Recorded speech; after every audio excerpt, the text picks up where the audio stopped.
మనం చూసుకున్నట్లయితే పాత రోజుల్లో లేదా ఇంకా వెనక్కి వెళ్ళినట్లయితే మన పురాణాల్లో కూడా మౌనవ్రతం అని ఉండేది. మౌనవ్రతాన్ని చాలా మంది కూడా ఆచరించేవారు కూడా. అసలు ఈ మౌనవ్రతం ఎందుకు చేయాలి, దానివల్ల ఎటువంటి ప్రయోజనాలు ఉన్నాయి, అప్పట్లో ఎవరెవరు దీన్ని ఆచరించారు, వాటికి సంబంధించిన కొన్ని విషయాలను నేను ఇప్పుడు మీతో పంచుకోబోతున్నాను. మౌనం అంటే కేవలం మాట్లాడకుండా ఉండటం కాదు, వాక్కు, మనసు, ఇంద్రియాలపై నియంత్రణ సాధించటం.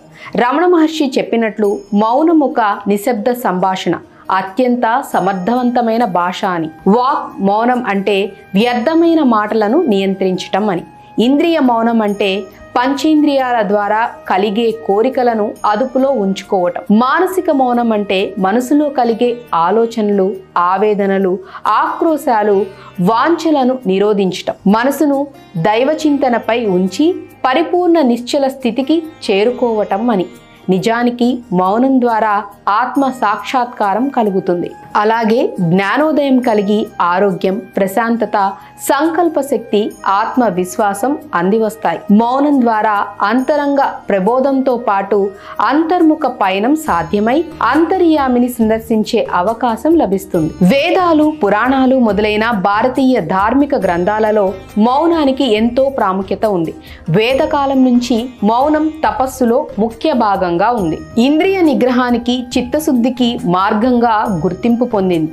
ఋషులు, మునులు సత్య దర్శనం కోసం, బ్రహ్మ జ్ఞానం కోసం మౌనం అవసరమని గుర్తించారు. వాక్కును నిరోధించడం ద్వారానే దివ్యత్వం వైపు అడుగులు వేయగలమంటారు శంకరాచార్యులు.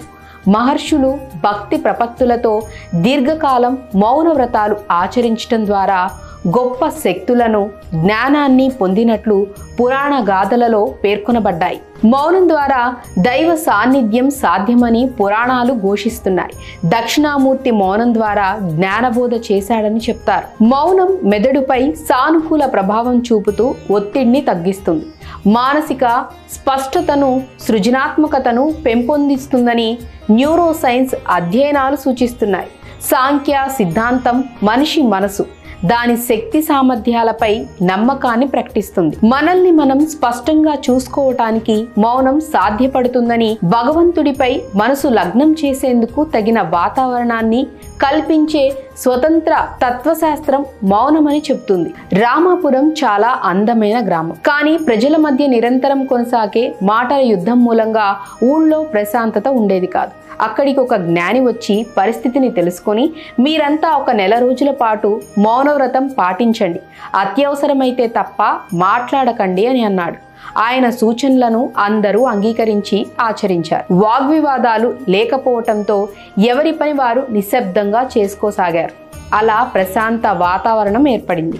మౌనం ఆలోచనలకు స్పష్టతనిస్తుంది, మనసుకు శాంతినిస్తుంది, సంబంధాలను బలపరుస్తుంది. అంతర్గత ప్రయాణం, స్వీయ ఆవిష్కరణ, ఉన్నత స్థితికి చేరుకోవటానికి చేసే త్రివిధ తపస్సులలో మౌనం శక్తివంతమైన సాధనమని భగవద్గీత చెబుతోంది.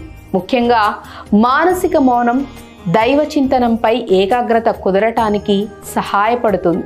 ఆ స్థితిలో మనసు బాహ్య ప్రపంచం నుంచి విడిపోయి అంతర్గతమైన దైవిక అంశాలపై దృష్టి సారించగలుగుతుంది.